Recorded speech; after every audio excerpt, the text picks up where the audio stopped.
Évangile de Luc, chapitre 1. Naissance et jeunesse de Jésus. Objectif de l'auteur.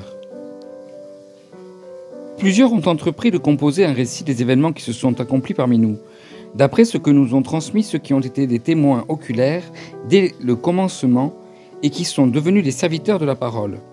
Il m'a donc paru bon à moi aussi, qui me suis soigneusement informé sur toutes ces choses, dès l'origine, de te les exposer par écrit d'une manière suivie, excellent Théophile, afin que tu reconnaisses la certitude des enseignements que tu as reçus.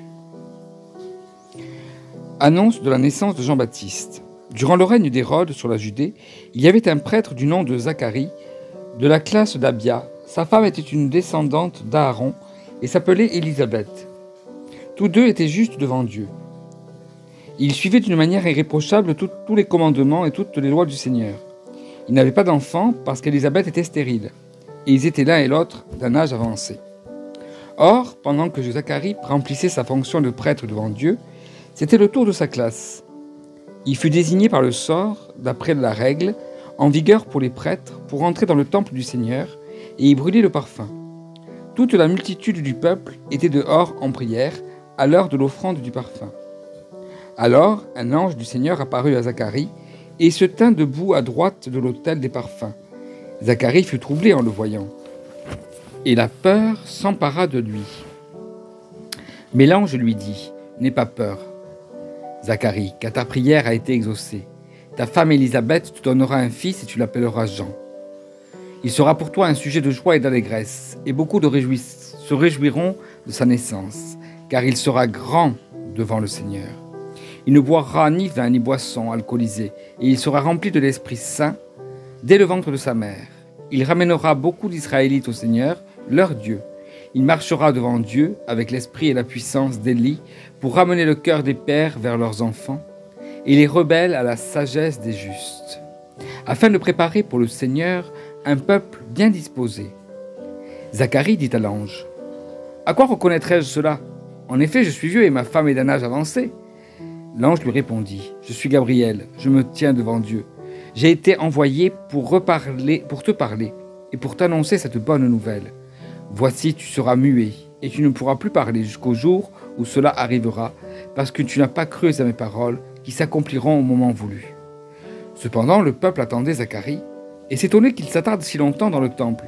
Quand il sortit, il ne pouvait plus leur parler et ils comprirent qu'il avait eu une vision dans le temple. Il s'exprimait par signes et il resta muet. Lorsque ses jours de service furent terminés, il rentra chez lui. Quelque temps après, sa femme Élisabeth fut enceinte.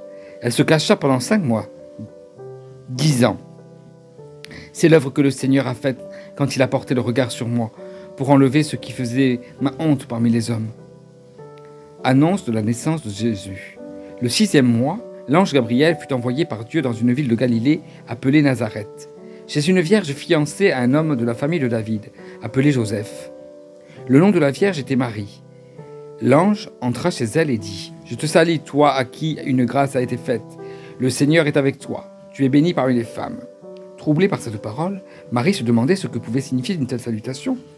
L'ange lui dit : « N'aie pas peur, Marie, car tu as trouvé grâce auprès de Dieu. Voici que tu seras enceinte, tu mettras au monde un fils, et tu lui donneras le nom de Jésus. Il sera grand, et il sera appelé Fils du Très-Haut.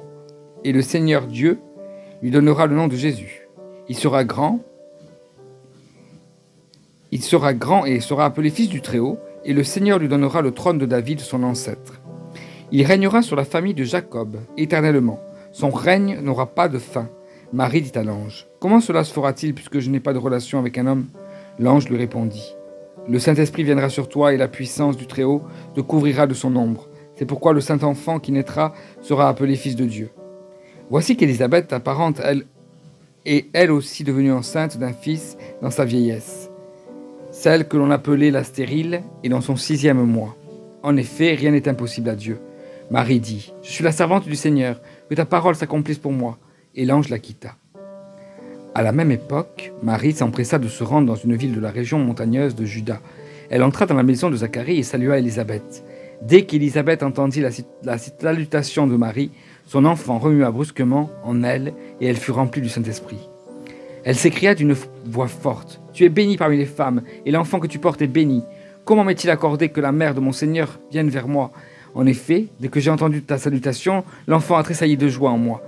Heureuse celle qui a cru, parce que ce qui lui a été dit de la part du Seigneur s'accomplira. » Marie dit, « Mon âme célèbre la grandeur du Seigneur, et mon esprit se réjouit en Dieu, mon Sauveur, parce qu'il a porté le regard sur son humble servante.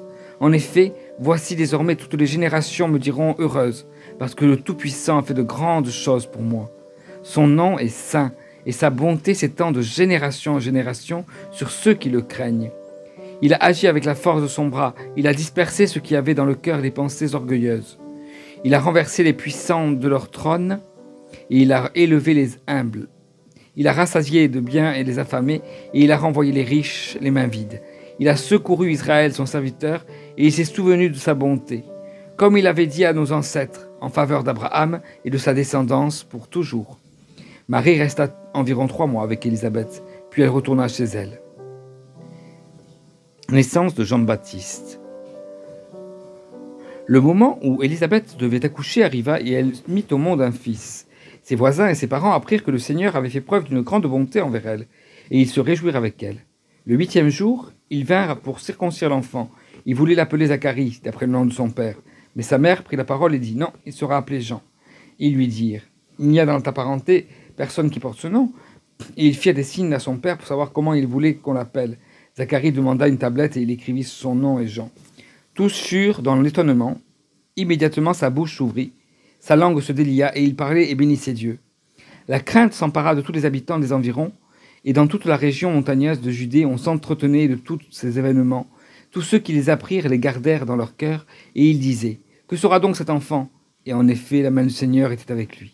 Son père Zacharie fut rempli du Saint-Esprit, et prophétisa en ces termes, « Béni soit le Seigneur, le Dieu d'Israël, parce qu'il a visité et racheté son peuple. Il nous a donné un puissant sauveur dans la famille de son serviteur David. » C'est ce qu'il avait annoncé par la bouche de ses saints prophètes des anciens temps. Un sauveur qui nous délivre de nos ennemis et de la domination de tous ceux qui nous détestent. Ainsi, il manifeste sa bonté envers nos ancêtres et se souvient de sa sainte alliance, conformément au serment qu'il avait fait à Abraham, notre ancêtre. Il avait juré qu'après nous avoir délivrés de nos ennemis, il nous accorderait de le servir sans crainte, en marchant devant lui dans la sainteté et dans la justice tous les jours de notre vie. Et toi, petit enfant, tu seras appelé prophète du Très-Haut, car tu marcheras sous le regard du Seigneur, pour préparer ses chemins, et pour donner à son peuple la connaissance du salut par le pardon de ses péchés, à cause de la profonde bonté de notre Dieu. Grâce à elle, le soleil levant nous a visités d'en haut, pour éclairer ceux qui sont assis dans les ténèbres et dans l'ombre de la mort, pour diriger, non pas sur le chemin de la paix. L'enfant grandissait et se fortifiait en esprit. Il resta dans les déserts jusqu'au jour où il se présenta devant Israël. Amen.